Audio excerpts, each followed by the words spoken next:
Ha llegado el bus rojo de la compañía Inbaburapa de acá de Otavalo a la comunidad para tener una reunión sobre las rutas que pueden tener y el posible circulamiento dentro de la comunidad hasta la Panamericana. O sea, desde la comunidad bajaría hasta la Panamericana y retornaría.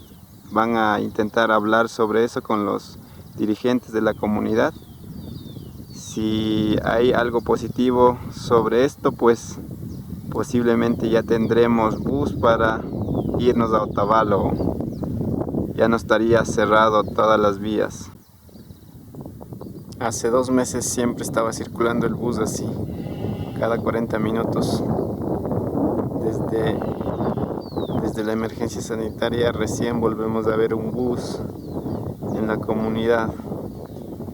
Vamos a ver qué dice mi hermana que se fue a la reunión, a ver en qué quedaron.